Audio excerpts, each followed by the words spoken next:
What's up, Melanated family? This is your brother Harrison, man. Back with another news story for everybody. So, look, check it out. In this past Saturday in Fayetteville, North Carolina, a brother by the name of Jason Walker, was killed by an off-duty police officer. Right. So, if you look at the picture I got up, that's the brother. One of the pictures of the brother. The other picture is the off-duty police officer. I'm gonna play you a video real quickly here that just basically shows the aftermath of the situation. But it was basically reported that the Fayetteville Police Department identified the man killed on Saturday, because it was this past Saturday about 2 p.m.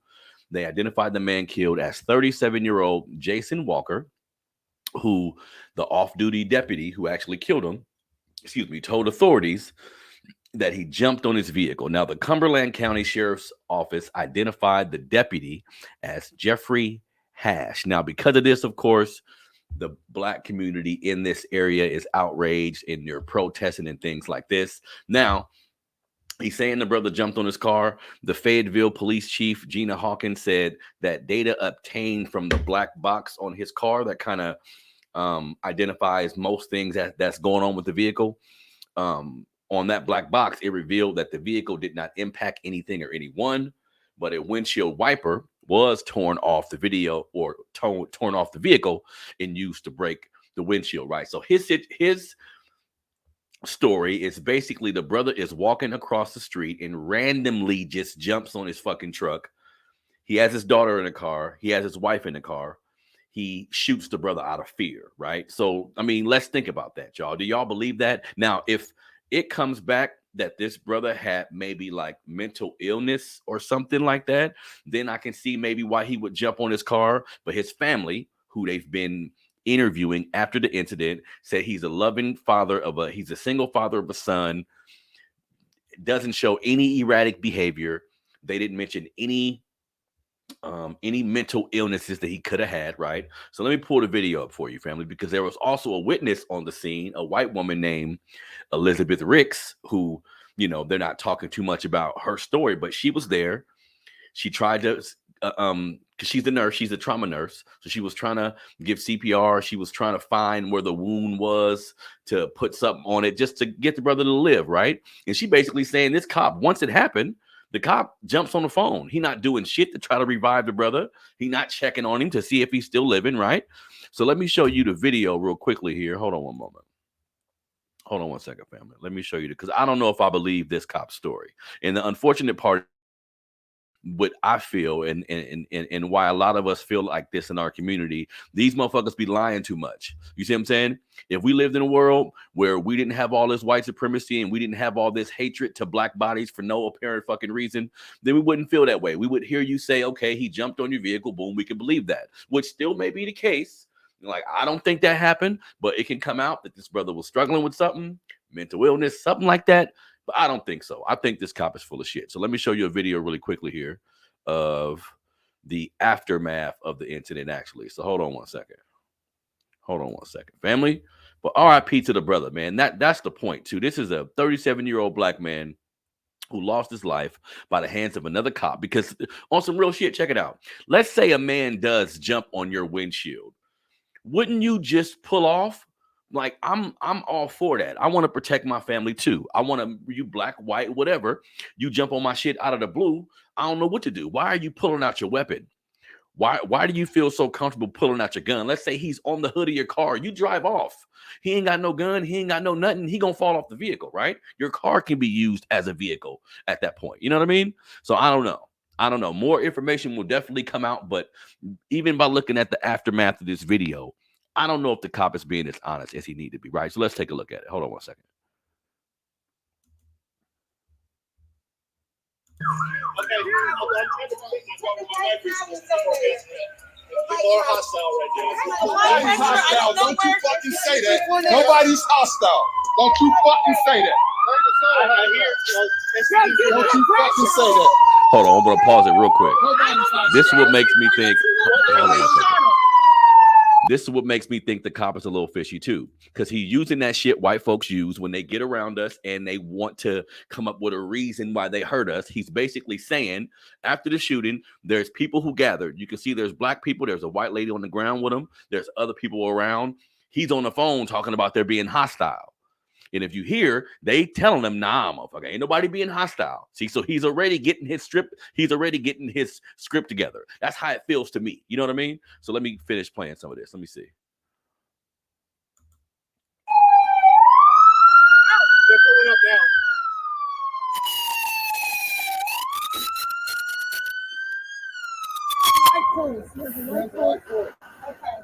I'm trying. No, nobody else is hurt. It's shot on the ground. No, it's an kind of a fucking emergency. This is the man that shoot. Very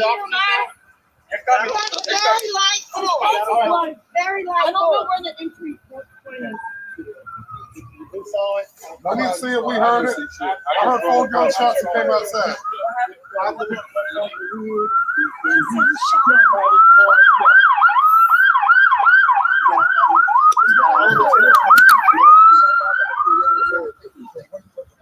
Mine's on my side. Yes. Okay, got it. I was coming down here. He ran across the street, so I stopped. Jumped off my car, started screaming. Glass. I have my daughter and my child in here. Okay, got it. Are you able to engage anybody with? No. Did you too? Got you. Did you family? No. Okay, got you.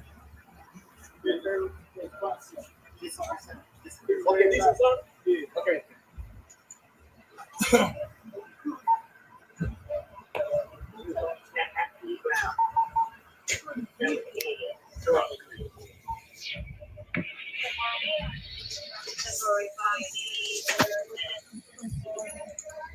And y'all see where he is? You see where he located? You know what I mean? If you see where he located, if you see that he's like by the rear tire, how the fuck he get there? If he on your windshield, you come from throughout your he on your windshield, you come out your front window and shoot him. How you get there? That man right there? That's my wife. Okay. Shout out to that lady. I'm gonna say her name in a minute. Who at least attempted to revive the brother. You know, good thing she was a nurse or whatever. The cop didn't show no remorse. He didn't shoot him, then immediately go down to see if he's hurt, see if he's killed. You know what I mean? Yeah, buddy. So here, I don't think it's much more of this video I actually want to see. Let me see. I don't know, buddy. Yeah, no, they just preparing to remove him. All right. Let me see here. Hold on one second, family. All right, so hold on one second, family. Let me put something back up here. Hold on one moment. Put my, you see what I'm saying? So again, I would like to live in a society where when we see the news, when we see interactions like this between police officers and regular civilians, black or white, but primarily black, when I see incidents like this, I want to believe what I see, right? But we too late in the game for that shit, family. We can never look at these incidents and think they're cut and dry. Now, again, I'll report on the overall implications of this. So if whatever happened, whatever they find out, I'll keep talking about it. You know what I mean? But me personally, I don't think this man jumped on the car. When you heard the white man talking, when you heard the deputy talking, he said some shit about the dude ran across the street. Jason ran across the street. He stopped his truck. Jason jumped on the truck and began hitting his truck, taking off the windshield wiper. Why would anybody in their right mind do that? So it makes you think, was the white man hitting him? Like, where was he in a position where the truck he felt was about to hit him, so he jumped on top of the truck? Like, let's make logical sense of this shit. Just a sane person walking across the street, because he's close to his house. He's like 100 feet. Jason is like 100 feet from his house at this point. Do you think a sane person is going to just jump on the top of somebody's truck randomly for no reason? You see what I'm saying? So we got to add all this shit up. And I'm going to take information from the nurse. The nurse actually said as well, the nurse who was helping him out at the scene, the nurse actually said, hold on one second. Yeah, Elizabeth Ricks is the trauma nurse who was there helping out. Again, shout out to that sister for at least attempting to save the brother's life. She was on the scene and tried to save Walker's life, it says. And she says, I did not see anyone in distress. The man was just walking home, she said, right? This is the only eyewitness they got. This is the white lady. This is the white lady. What she got to lie for? She said the man was just walking home, family. So here we got another incident with a cop. This is why it's important that we talk about this shit. Unfortunately, I think a lot of police officers have a couple things going on at the same time. For one, they may not be in positions where they come in contact with a lot of black people. So when they see us or when they're around us, they may think, just like he was saying, they may think it's some hostile shit going on. So they're scared. So their immediate reaction is to do something violent. Another thing, him being a cop, I think he understands how the blue wall works, right? That's why, opposed to trying to help the brother, the first thing he did was got on the phone to do what's necessary to cover his own ass, in my opinion. You know what I mean? Saying he's in a hostile situation. Just because black people are around you talking loud doesn't make the shit hostile, right?